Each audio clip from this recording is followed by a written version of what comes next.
students, you're welcome on Learning with L&R, and today we are going to discuss about the new topic that is evidence-based practice. So let's discuss about it. What is the evidence-based practice exactly? Evidence-based practice, what happened in previous time, we learn from our seniors in clinical area and we learn from our professionals who are from long time in our profession. And the experience of our seniors have their own trial and error practice, but lack of scientific reasoning behind it. But in evidence-based practice, we have loaded of evidences with us in the form of review of literature, the findings which we collected after the research study, and apply these kind of findings to make the decision regarding clinical practice or care providing to the patient. So let's discuss about. In the past, practice was based on loose bodies of knowledge without any scientific evidence. Some of the knowledge was simply lore that drawn up on the experiences of generations of professionals. We have learned from our teachers, our students learn from us, and the next generation learn from our students. Much of it had no truly scientific evidence on which to justify various practices, right? Nursing practices are generally based on nurses' past experiences in the previous time. There is little scientific evidence to support nurses' clinical decision making and expected outcome, and nursing practices based on research evidences contribute to achieving client outcome and making nursing practices credible. It helps us, it gives us scientific reasoning behind each and every finding, behind every step. The meaning of evidence-based practice is, evidence-based practice is a process of locating, finding, to find out where is the knowledge, appraising and applying the best evidence from the nursing and medical literature to improve the quality of clinical nursing practice. Definition of EBP. EBP, an ongoing process by which evidence, nursing theory and the practitioners' clinical expertise are critically evaluated and considered in conjunction with patient involvement to provide delivery of optimum nursing care for the individual. We can take care the evidence from our researchers. We can consider something from nursing theories, and before we applying on our patient, we involve our patient in this and check the result. That is evidence-based practice. There are 5 total steps of the process of evidence-based practice. The first one is formulating a clear question based on a clinical problem. While we are doing work with the patient in a ward, in a hospital, that time we face various kind of problems. And when we know about the problem, we have to know about the clear question to solve that question with the help of proper reasoning. The source of formulating a question categorized into 2. The first one, when we face problem. The second one, we have knowledge. We have know about something. First one is problem-based source. Second one is knowledge-based source. First one, the healthcare professionals get an idea about relevant question for EBP for the clinical or risk assessment data, such as data of quality improvement, risk surveillance, benchmarking data, financial data, recurrent clinical problems. For instance, every day we are doing duty in pediatric ward,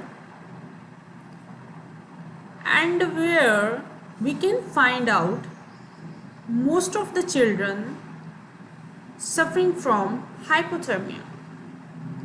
That is the biggest problem in front of me, because hypothermia is very dangerous for the life of newborn. I would like to solve it. I would like to resolve this issue. Then what I can do, I have to collect the data to know about the exact reason behind why all the newborn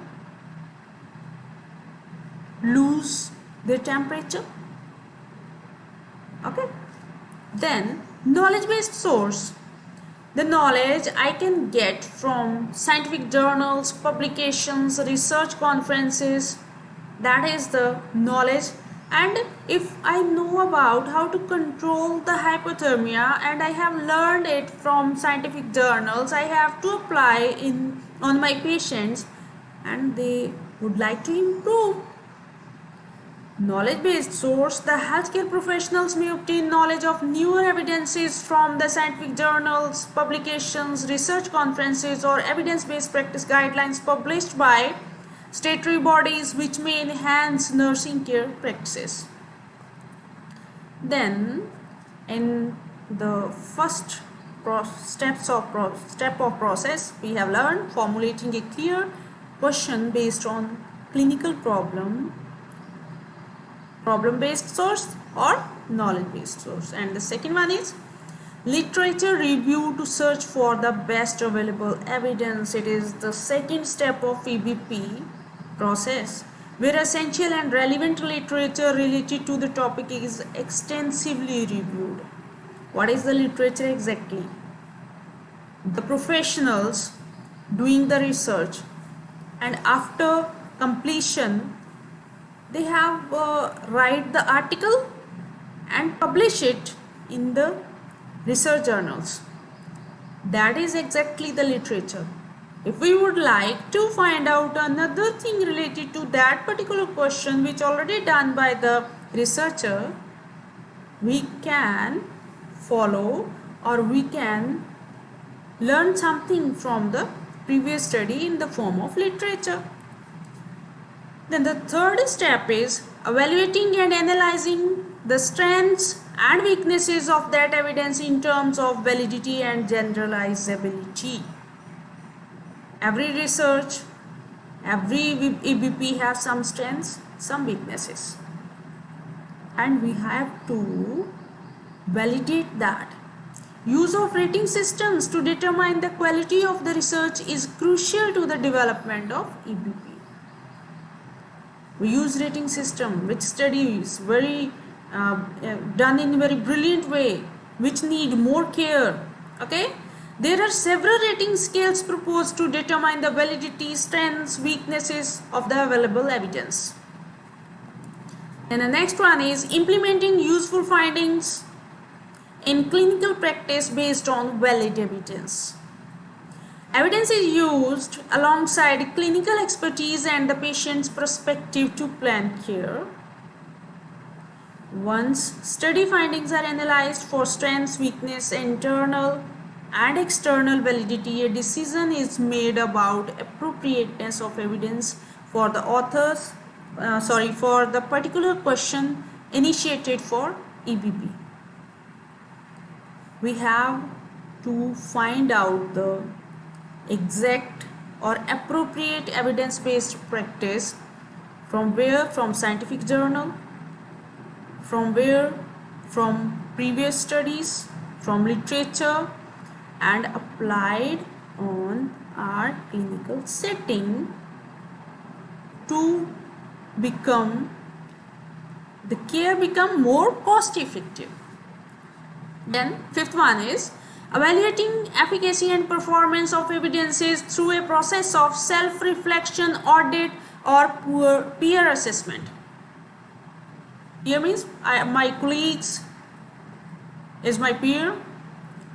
The evidence-based practice which I have applied on my patient in clinical setting, that itself reflect in front of everybody, and my colleagues acknowledge that particular thing. Fine. Finally, after the implementation of the useful findings for the clinical practice, efficacy and performance is evaluated through processes of self-reflection, internal or external audit or peer assessment. Then the next is, there are some purposes of evidence-based practice. There is nothing without purpose. That's why evidence-based practice have their purpose. Evidence-based practice is an approach that tries to specify the way in which professionals or other decision makers should make decisions by identifying such evidence. It is a good tool to make the decision, to identify the evidence. Then its main goal to eliminate unsound knowledge, unsound practice from clinical area and excessively risky practice in our clinical area. EBP has contributed a lot towards better patient outcome if the person dealing with this knows very well how to apply this. To provide the highest quality and most cost efficient nursing care, if we apply the evidence-based practice on our patient in clinical setting. There are some barriers also related to evidence-based practice. So let's discuss about overwhelming amount of information available in the literature. There is a huge amount of literature are available related to one topic that confuse our researcher. Lack of professional ability to critically appraise research. We are not capable enough to analyze or critically appraise our research. Lack of time, workload pressures. We have loaded of responsibility to do from morning till evening, and we don't have much time to do the research or to find out the EBP.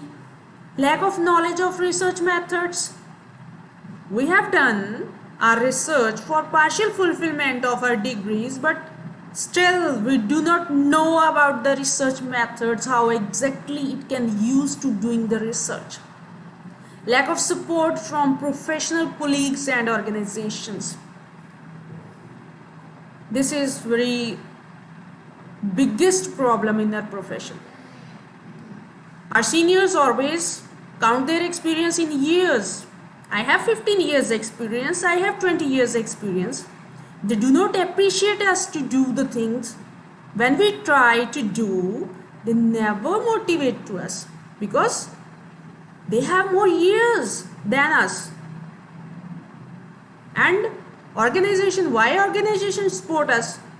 Because our senior do not convey the message to the organization. If all the things channelize in a good way, then everybody support us.